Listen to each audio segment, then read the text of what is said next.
Suge Knight warns Diddy, mentions secret room. He said, "Your life is in danger because you know the secrets." This is some wild, wild, wild stuff. You know, they call Diddy the Black Jeffrey Epstein. I don't know. Suge Knight knows something that we all don't know, something that we must don't know pertaining to Diddy, and him speaking on this. This is just some wild, wild stuff. Like I said, I really don't know what to make of this, but we're gonna talk a little bit about it. I'm gonna show the clip of it, but before we get started, go ahead and hit that like button and share this out so we can get this information out there. Subscribe if you're not already a subscriber, and hit that alarm bell so you know when I'm putting out new stuff.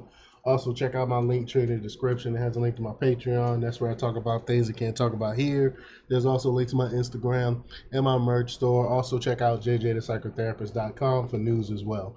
All right, let's talk about this news. Now, this comes from BizPack Review.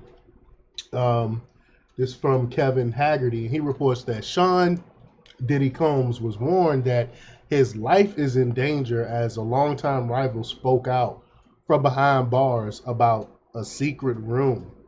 I don't know what he's referring to, but from the initial raid to an expanding federal investigation, onlookers believe that the proverbial walls were closing in on the Bad Boy Records founder.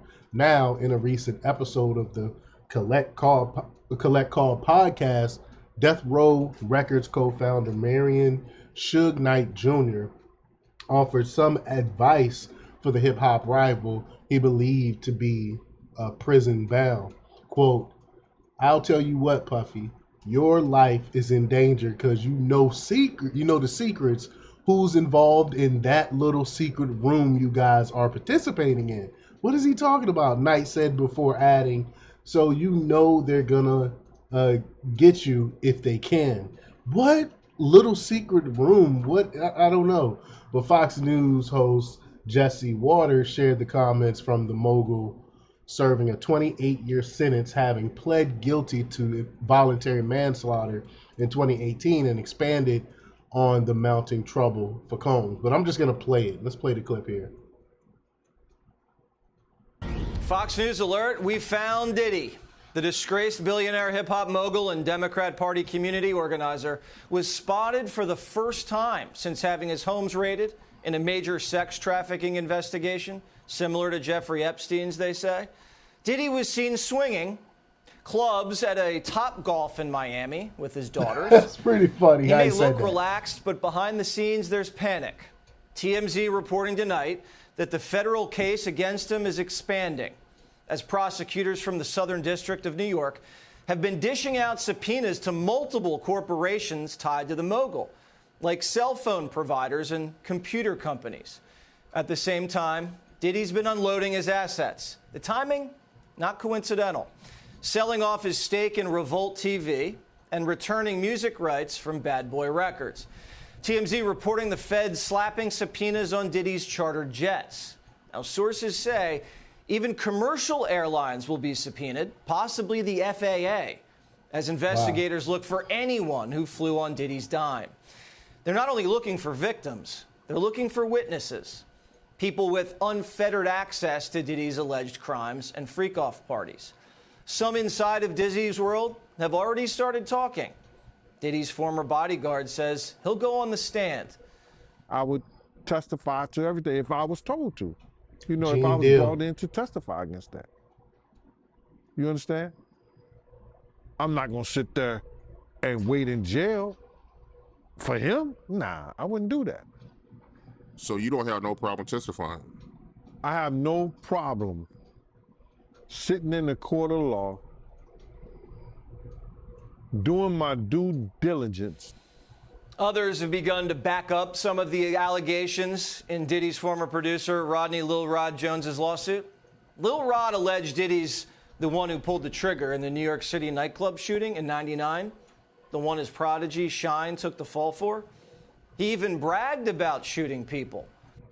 Wow, this is 10 minutes long. When did he get to the, when does he get to the Suge Knight clip? I'm going to keep on playing. The woman shot in the face, now speaking out.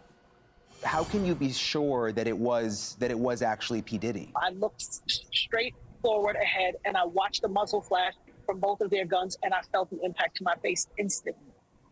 Wow. There's no doubt in my mind who shot me. With subpoenas raining down, Diddy's inner circle's getting squeezed. His alleged drug mule's already been handcuffed. Diddy's ex-girlfriend, Young Miami, who allegedly transported his pink cocaine on private jets, she's feeling the heat. The question investigators are looking to answer is, who else was involved? As Primetime reported yesterday, the feds seized all of Diddy's surveillance footage, in addition to hard drives and phones. They want to know who was in and out of Diddy's planes and his homes. As Lil Rod's lawsuit alleges, they weren't just up-and-coming artists. These were celebrities, politicians, athletes, international dignitaries, and music label executives, all captured on camera in Diddy's compounds. CEOs from Universal Records to Motown Records allegedly sponsored these parties filled with sex workers, underage girls, and laced drinks. Lil Rod says Diddy had compromising footage of every person at his freak-off parties. That's why they call him the Black Jeffrey Epstein right there.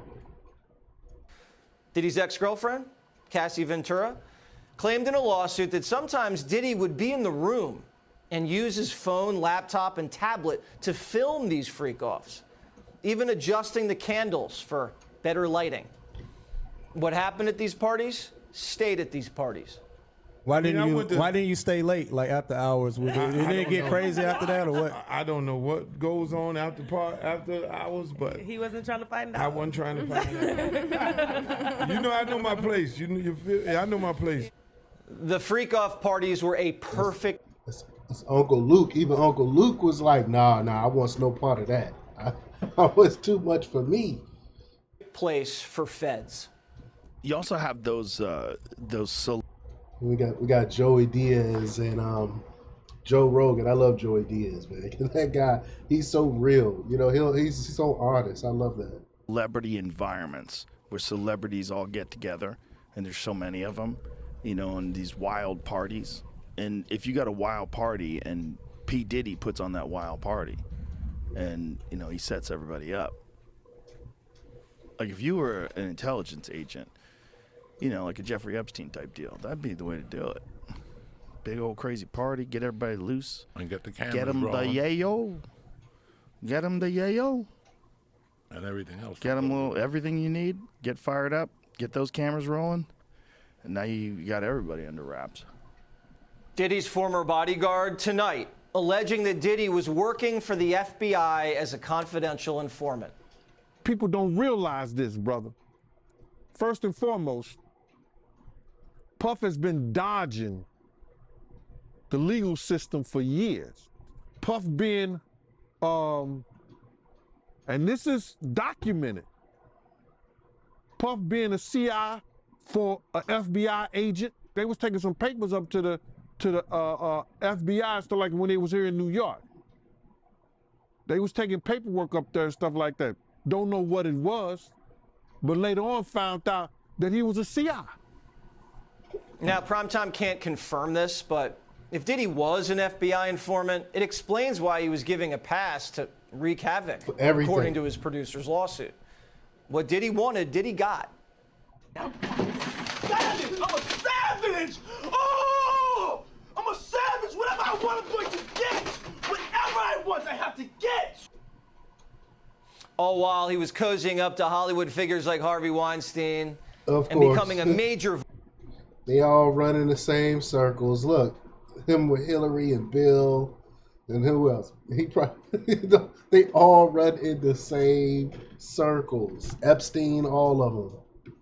Voice in the Democratic Party with his vote or die campaigns for Kerry, Barack, Hillary, Biden, getting souls to the polls.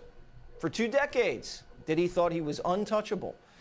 But now he's had his house raided, tapes confiscated, and the feds are zeroing in on his flight records. Diddy's world's crumbling. The rap industry's warning him that his clock's ticking. Infamous death row executive Suge Knight serving time for a fatal hit. He says Suge Knight. It's Suge Knight. Now this is the clip I was waiting for. Sorry that I played the previous part. I didn't know where it started at, but it's all good. Here we go. So here's Suge Knight. Run is warning the Brother Love handle won't fly in prison. I tell you what, Puffy, your life is in danger. Because you know the secrets, who's involved in that little secret room you guys participating in. So, you know they're going to get you if they can. Former federal prosecutor Katie Cherkasky Diddy better watch his back.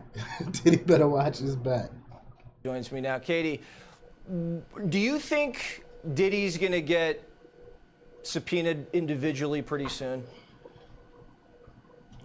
I think the walls are absolutely closing in. This is a full-scale, not just interstate, but international investigation. So clearly it's been coordinated for some time. The subpoenas for his flight records and bank records specifically named him. So he hasn't been given a target letter yet. Typically that will come closer to when a grand jury and indictment decision would be pending. But I would anticipate they're on the road down that path. So it does seem to be a sex trafficking investigation if you look at all of the subpoenas going out to these chartered flights, even possibly commercial airlines. Tell us about these witnesses. I mean, you heard from a former bodyguard. He's willing to testify. Oh, absolutely. There's a lot of people in his very inner circle who have turned on him. Now, the question is whether the feds can corroborate their statements.